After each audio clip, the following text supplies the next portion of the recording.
আজ আমরা ইমাম মাহদির আত্মপ্রকাশের ব্যাপারে অত্যন্ত গুরুত্বপূর্ণ একটি তথ্য নিয়ে আলোচনা করব, যে বিষয়টি মুসলমান হিসেবে আমাদের প্রত্যেকের জেনে রাখা উচিত। রাসূল সাল্লাল্লাহু আলাইহি ওয়াসাল্লামের একটি হাদিসে আছে যে ইমাম মাহদি আত্মপ্রকাশের একেবারে নিকটবর্তী সময়ে আরবের 3 রাজপুত্রের মধ্যে লড়াই হবে। এই আলামতটি ইমাম মাহদির আত্মপ্রকাশের ক্ষেত্রে অত্যন্ত গুরুত্বপূর্ণ একটি আলামত, কারণ এই লড়াইটি 3 রাজপুত্র আরম্ভ করলেও শেষ করবে কালো পতাকাবাহী একদল আল্লাহর সৈনিক, এবং তারা এই রাষ্ট্রীয় ক্ষমতা ইমাম মাহদির হাতে সমর্পণ করবে। অতঃপর তারা নিজেরাও ইমাম মাহদির কাছে বায়াত গ্রহণ করবে। অর্থাৎ এই লড়াইটি হবে ইমাম মাহদির আত্মপ্রকাশের পূর্ব মুহূর্তে। গত কয়েক বছর যাবৎ সৌদি আরবের ধারাবাহিক ঘটনাগুলোর সাথে গত 9 তারিখে যুক্ত হলো আরেকটি নতুন ঘটনা।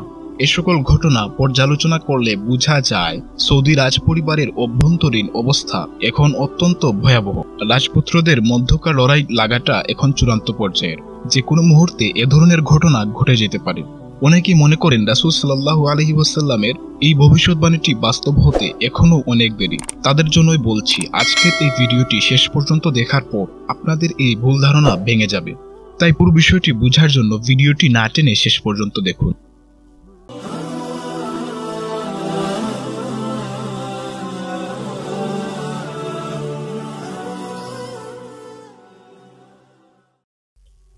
প্রথমেই 3 রাজপুত্রের লড়াইয়ের ব্যাপারে রাসূল সাল্লাল্লাহু আলাইহি ওয়াসাল্লামের বর্ণিত হাদিসটি আমরা জেনে নেই। হযরত সাওবান রাদিয়াল্লাহু তাআলা আনহু থেকে বর্ণিত, আল্লাহর রাসূল সাল্লাল্লাহু আলাইহি ওয়াসাল্লাম বলেছেন, তোমাদের ধনভাণ্ডারের নিকট 3 জন খলিফা সন্তান যুদ্ধ করতে থাকবে, কিন্তু ধনভাণ্ডার তাদের একজনেরও হস্তগত হবে না। তারপর পূর্ব দিক থেকে কতগুলো কালো পতাকা আত্মপ্রকাশ করবে। তারা তোমাদের সাথে এমন গুরুতর লড়াই লড়বে যেমনটি কোনো সম্প্রদায় তাদের সঙ্গে লড়েনি।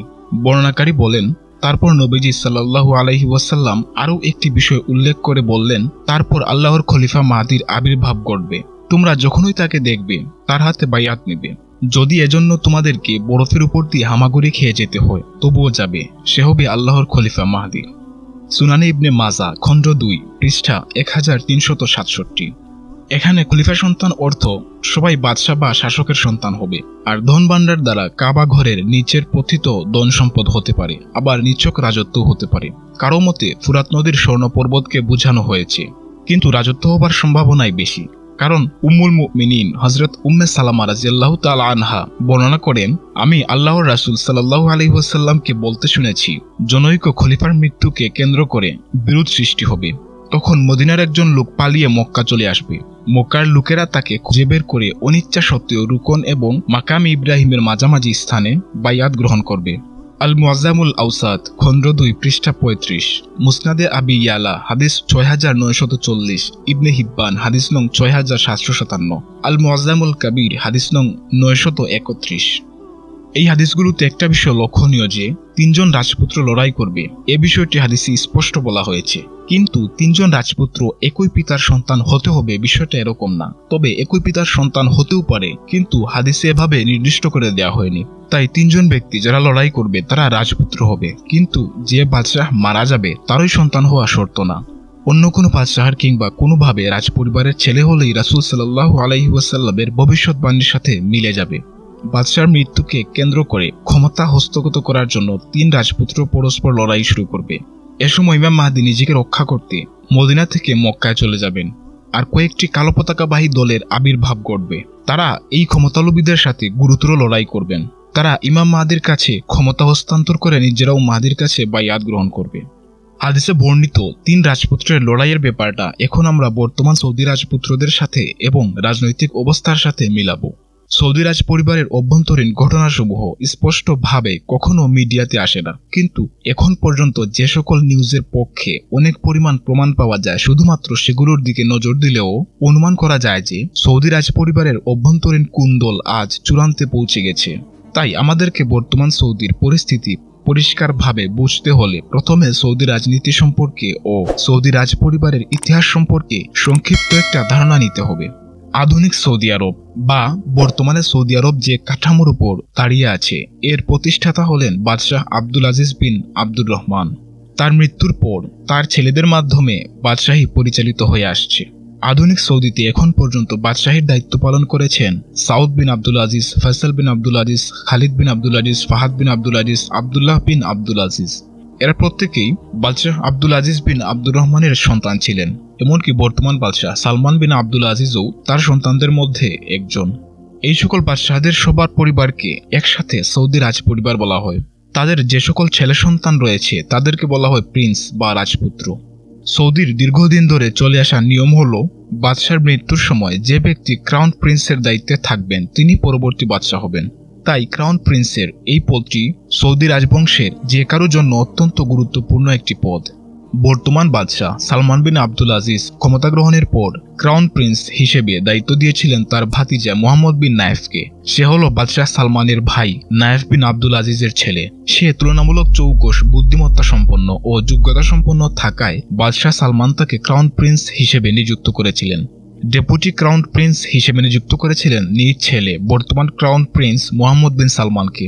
এই পর্যন্ত সৌদির রাজনৈতিক অবস্থা যথেষ্ট ভালোই ছিল।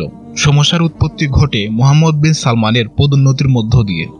বর্তমান বাদশাহ সালমান বিন আব্দুল আজিজ যদিও তার ভাতিজা মোহাম্মদ বিন নায়েফকে ক্রাউন প্রিন্স নিযুক্ত করেছিলেন, কিন্তু পরে ধীরে ধীরে তার চিন্তার পরিবর্তন ঘটতে থাকে।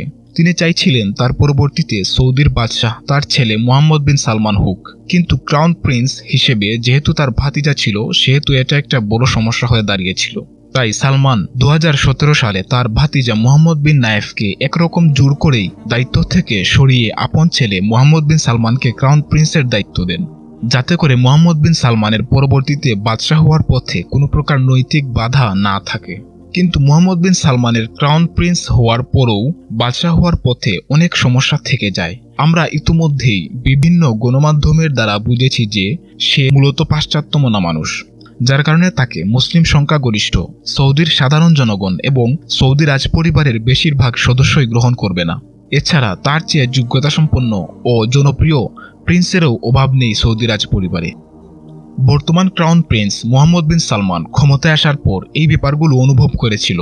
এই জন্য সে ক্ষমতায় আসার পর 2017 সালে দুর্নীতি বিরোধী একটি অভিযান পরিচালনা করে। এই দুর্নীতি বিরোধী অভিযানের সময় সৌদি রাজপরিবারের 1,500-এরও বেশি সদস্য লাপাত্তা হয়ে যায়।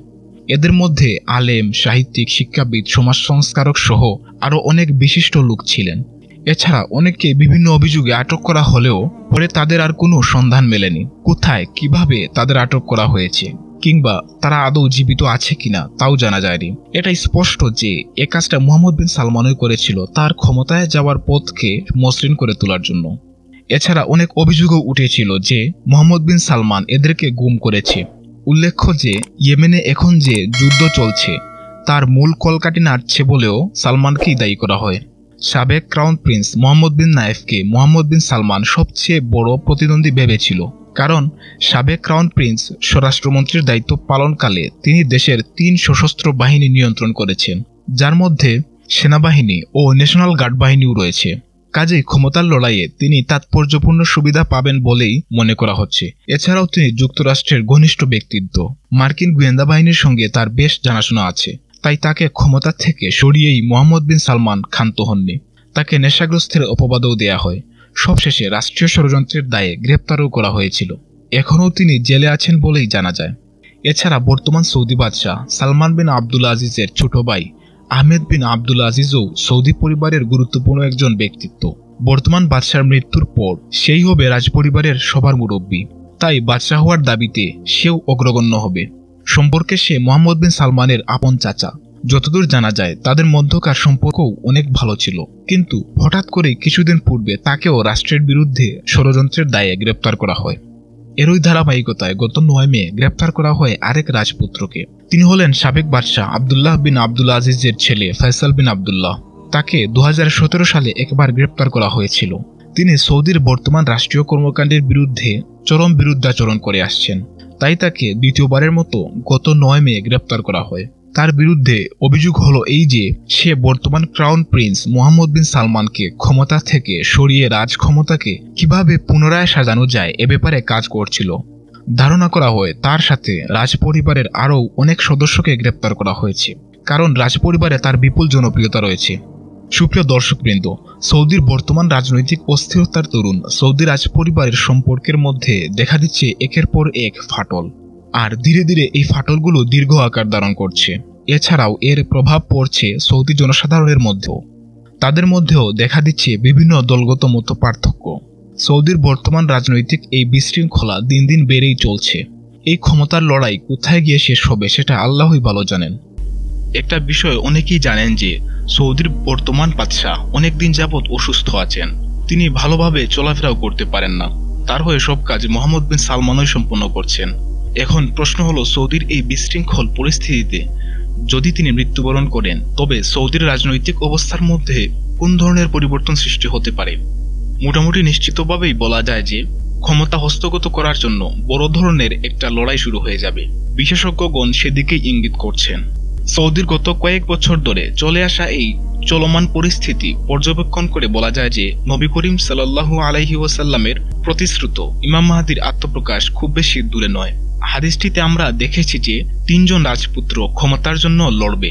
বর্তমান সৌদির দিকে তাকালে 3 জন নয়, বরং তাদের সংখ্যা আরও বেশি দেখা যায়।